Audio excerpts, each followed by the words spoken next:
Hey guys, it's Leo Stargazer. I'm here today with a tarot reading in honor of the sun moving into Sagittarius. The sun moves into Sagittarius on Wednesday, November 22nd, and Sagittarius season begins with a little bit of a bang and a pretty big obstacle. The sun will almost right away make a square to Saturn. This square to Saturn is going to be really clarifying, potentially kind of difficult, but the reason it will be clarifying, if difficult, is because we will learn some really important lessons about boundaries in order to follow the sun through the rest of its transit through Sagittarius in a more stable, possibly more sustainable way. At least I'm hopeful. I think that whatever challenges we face with this square to Saturn, whatever challenges the sun faces, however that shows up for us, I think that, like I said, the lessons we learn are going to be really valuable for the rest of Sagittarius season. With today's spread, I'll be doing a 2-card oracle pull using the Oracle of the Radiant Sun deck, and then I'll be doing a 3-card tarot pull in honor of the sun using the Thoth tarot deck. Okay, so with all of that said, let's get to this reading and see if we can get any guidance on maybe how this square to Saturn will show up for us, and maybe just how Sagittarius season in general might look. So, as I am shuffling the Oracle deck, let's just look at the sun on the card. Let's take some deep breaths. Think about where Sagittarius is in your chart. What house is Sagittarius in?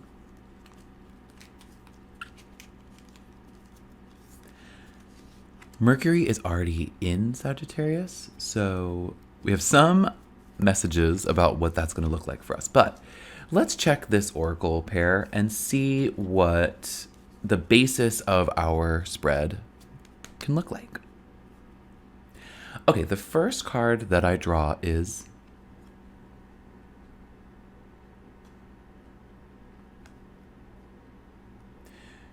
Jupiter in Leo, publicity. Okay, the next card in the pair is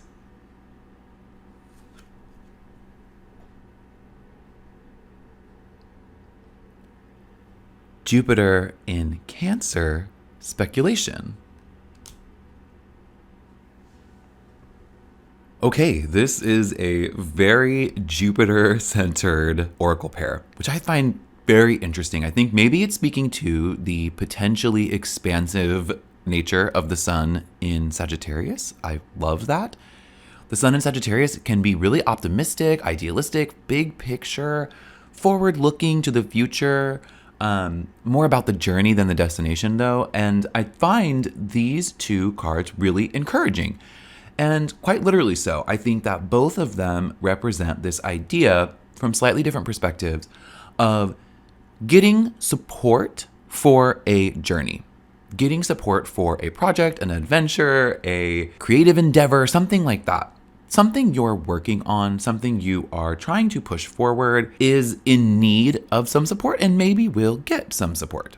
With Jupiter in Leo, the first card, I think there is this idea that someone in authority, someone who you view as potentially valuable to you, can and might help you push your projects along, or at least help really support you. I think there's this idea of being really supported by someone close to us, being really held up and almost promoted by someone who really values us and our work. And I think that's awesome. And then with Jupiter in Cancer, with speculation, there's this idea that that may come from somewhere really close to us, potentially within our family, within our chosen families, within our roommates, people who live with us, things like that, closer to home. So I think this idea of getting support from people close to home is kind of the basis for this spread, and maybe the basis for the sun in Sagittarius. We'll all be going on a journey. We all want to look forward. We'll have to all get over this square to Saturn together, or at least learn its lessons together. And I think that this oracle pair showing up is saying that we need to support each other as much as we can from the very beginning. Let's use that as the basis and look at the Thoth cards to see the complete picture. Okay, so as I shuffle the Thoth deck, let's bring ourselves back in. Focus on this oracle pair. Think about who can provide you the most support. Think about what that support might look like. Think about how you can support yourself, how you can promote yourself. Let's take a couple deep breaths while I finish shuffling, and then we will draw.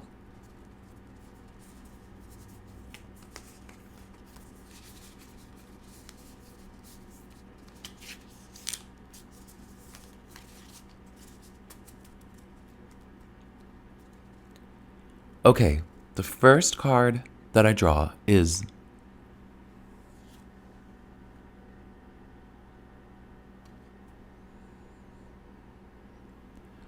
the Eight of Chalices.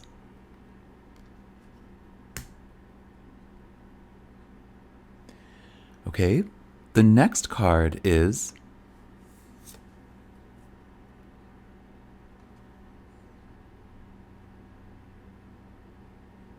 the Five of Swords. Okay, finally,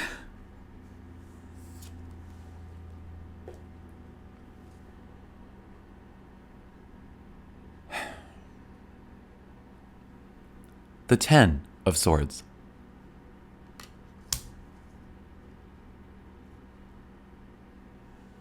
Okay, well, a lot of the brightness and the positivity and the call for nurturing that showed up with the oracle pair, now that I see the tarot cards, the complete picture is a lot more challenging and dynamic than maybe I initially thought.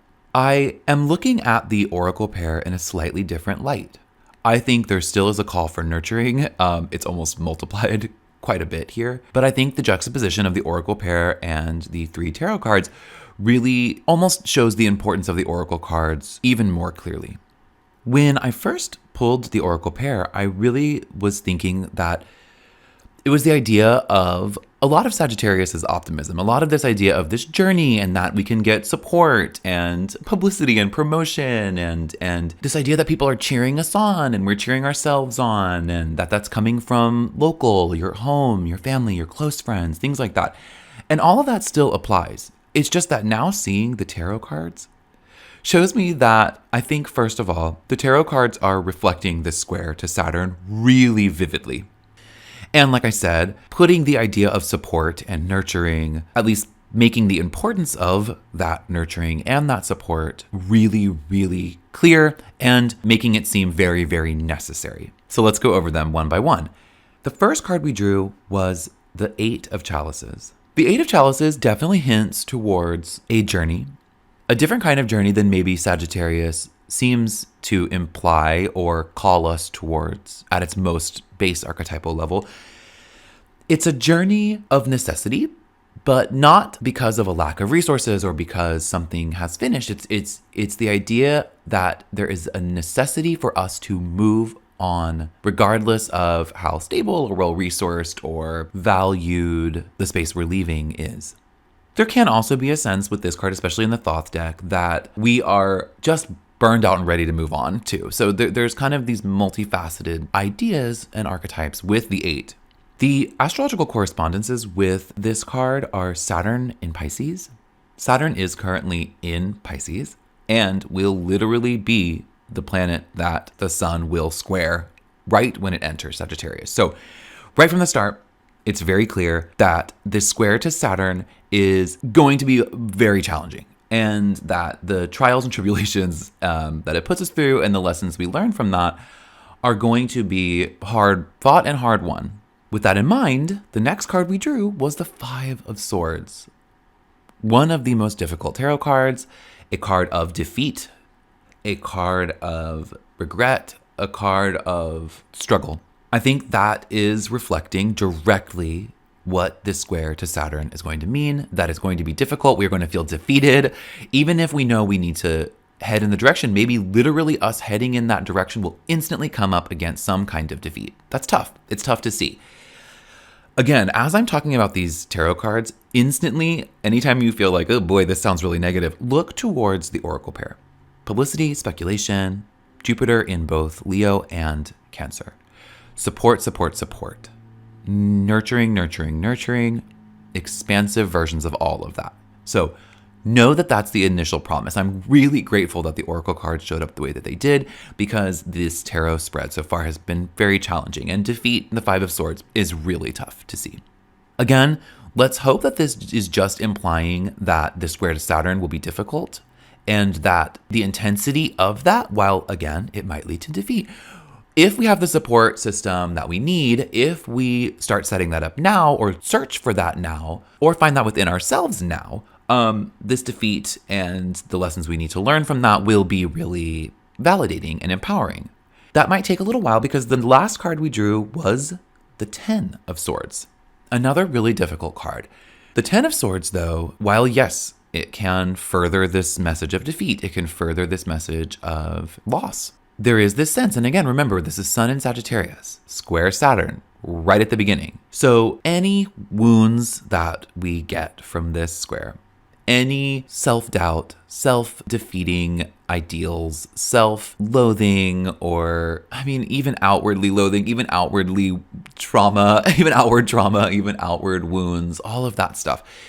There's a sense here that we're going to feel that really intensely. We know we need to go on a journey. We know we need to head forward. Sagittarius is calling us to that, and the Eight of Chalices is also calling us towards that. That may be difficult. We may not want to. We may come up against boundaries and obstacles that make us want to not leave anywhere and want us to just stay forward. But Sagittarius is calling. And the Sun in Sagittarius is going to fill us with this sense of new adventure. I want to mention here quickly, too, that Mars will enter Sagittarius really quickly. It enters Sagittarius on Friday, and it will also make that square to Saturn on Saturday. So there's a lot of action stuff there, and I think maybe that's where some of these swords cards are coming up. But we're being called to move forward. We may encounter difficulties, boundaries, battles, conflict, defeat even, potentially loss, trauma. Those things are possible with this transit, this aspect. And then that may be really difficult. It may be traumatizing. It may be something we are inflicting on ourselves. It could be something that is inflicted upon us. Regardless, it's going to be difficult. Those are just how it goes. At least that's what this tarot spread is saying. But this is where the oracle cards make their importance clear. This is where a focus on Jupiter, a focus on nurturing, a focus on expansive care is going to be essential, because the Sun and then Mars will make this square to Saturn right at the beginning of their transit through Pisces. So all of these battles, all of these conflicts, all of this difficulty, the beginning of this journey will be full of that, apparently. But once we're over it, if we reach out for support, if we receive support, the support that we need, if that support is expansive and thorough, all the lessons we can learn from these difficult times, from this square, we will have the rest of the Sun's transit through Sagittarius, the rest of Sagittarius season, to vibe and thrive using these lessons. That's beautiful, that's promising, that's balanced, it's supportive, and it's sustainable, which is what we want this season to be, and it's what this season promises to be. We just have to have support. We have to reach out for support. We have to receive that support. And if no one else can give it to us, we need to give it to ourselves. Trust yourself, support yourself, hold yourself up. Hopefully others can help you with that. They should. Probably someone really close to you or people really close to you are the best place to look for that support. But if they do that, we can overcome these difficulties, overcome this defeat, learn the lessons we need to learn, free ourselves from all that burden and all that trauma, move in the direction we know we need to head in, and go as strong and as loud and as proud and as expansive as we can for the rest of the month, the rest of this season. If we don't have the support that we need, if we don't trust ourselves and build ourselves up too, this could be a very difficult time, and that's also okay.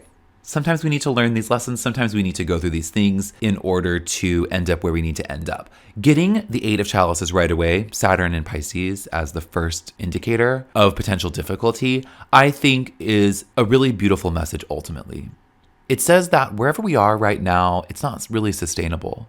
We need to hear the call of Sagittarius.